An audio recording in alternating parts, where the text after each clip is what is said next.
जमीन अधिग्रहण को लेकर होने वाले विवाद का नतीजा 2 साल पहले नोएडा एक्सटेंशन में प्रॉपर्टी में निवेश करने वालों को भुगतना पड़ा।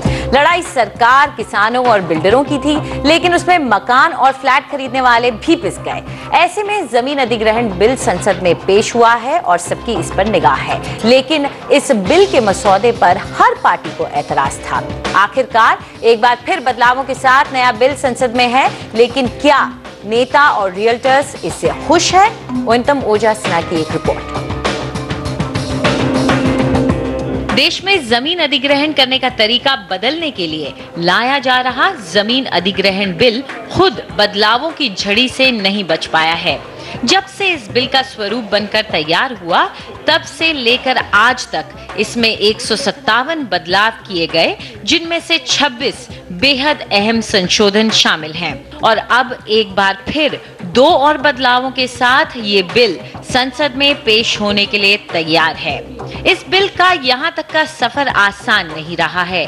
ये बिल सितंबर 2011 में पहली बार संसद में रखा गया। उसके बाद वो संसद, स्टैंडिंग कमेटी और कैबिनेट के बीच झूलता रहा।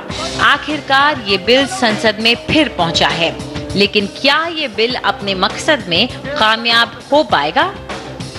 आप लैंड एक्वायर करेंगे 4 गुना प्राइस के ऊपर, और उसके बाद आप उसको 4 गुना प्राइस पे इनपुट पे देंगे जब आप आगे, तो इसका मतलब है कि फर्स्ट इन्वेस्टमेंट जो है आपकी, जो एंटरप्रेन्योर की है, वो 4 गुना प्राइस पे आएगी। जब वो 4 गुना प्राइस पे आएगी तो उसकी प्रोडक्टिविटी महंगी होगी तो नॉन कम्पिटिटिव होगी, उसको आप एक्सपोर्ट नहीं कर सकेंगे, क्योंकि आपका कंपेयर विद अदर कंट्रीज जो है वो महंगी बनेगी। इस बिल में प्रावधान है कि राज्य जमीन का अधिग्रहण करने के बजाय उसे लीज पर दे सकते हैं। ये बीजेपी की खास मांग थी। दूसरे बदलाव में जमीन के असली मालिक को 40% मुआवजा देने की बात कही गई है। जमीन एक ऐसी चीज है जो हम सरकार ने बहुत विचार विमर्श करने के बाद, दूसरी पार्टियों के साथ बातचीत करने के बाद ये बिल आया है। देर हो गई इस बिल को आने में, जल्दी आना चाहिए था। लेकिन कई नेता हैं जिन्हें लगता है कि इस बिल से समस्याओं का समाधान नहीं होगा। Government has a pro. मुझे नहीं लगता कि ये गांवों के किसानों के हक में है। अधिकतर मामलों में असली मालिक गैर मौजूद रहते हैं। सरकार मौजूद नहीं रहने वाले उन जमीन मालिकों के बारे में क्या कर रही है? हम संशोधन लाएंगे। राजनीतिक माहौल को देखते हुए लग रहा है कि इस बार भी सरकार को बिल पर जोरदार बहस के लिए तैयार रहना होगा। लेकिन क्या आखिरकार बीजेपी इस बिल के मसौदे से खुश है, जब उसकी ज्यादातर मांगे मान ली गई हैं? बिल के मुताबिक ग्रामीण इलाकों में बाजार मूल्य से 4 गुना और शहरों में बाजार मूल्य से 2 गुना कीमत अदा करनी होगी। इसके अलावा अगर अधिग्रहण में पैसे के लेन देन का मामला पिछले 5 साल से अटका हुआ है, तो उस पर नए सिरे से नए बिल का कानून लागू होगा। You know, as it is, real estate is such a complicated issue. Real estate sector पहले से उलझा हुआ है, इसे और मत उलझाइए। जमीन के असली मालिक की पहचान कर उसे मुआवजा देना बेहद मुश्किल काम होगा।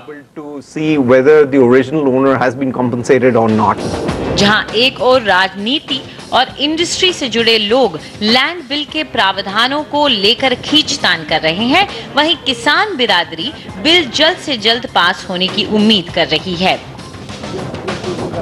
जो किसानों की पूरे देश में 130 करोड़ हेक्टेयर भूमि लैंड एक्विजिशन के विवाद में पड़ी हुई है और विभिन्न न्यायालयों में जिसके मसले विचाराधीन हैं, उनको उचित मुआवजा मिल जाएगा, उनको रिहेबिलिटेशन के पैकेज मिल जाएंगे। जिनके प्रोजेक्ट्स डिले हो रहे हैं, जिसकी कॉस्ट बढ़ रही है, जिन लोगों ने फ्लैट बुक किए हैं, एक घर खरीदा है, लेकिन किसान ने कब्जा नहीं दिया है, जिसका कि सबसे बड़ा उदाहरण ग्रेटर नोएडा वेस्ट है, नोएडा एक्सटेंशन है, जहां पर हमारे 84 बिल्डर्स के फ्लैट है और कम से कम 3 लाख होम बायर ऐसा है कि जिसने फ्लैट खरीदा है। जमीन अधिग्रहण बिल का भविष्य अभी साफ नजर नहीं आ रहा, क्योंकि संसद कायदे से चल नहीं पा रही। नेताओं और इंडस्ट्री से जुड़े लोगों के रवैये को देखते हुए लग रहा है कि बिल को लंबी दूरी तय करनी पड़ सकती है। नई दिल्ली से ओयनतम ओझा सिन्हा की रिपोर्ट, NDTV के लिए।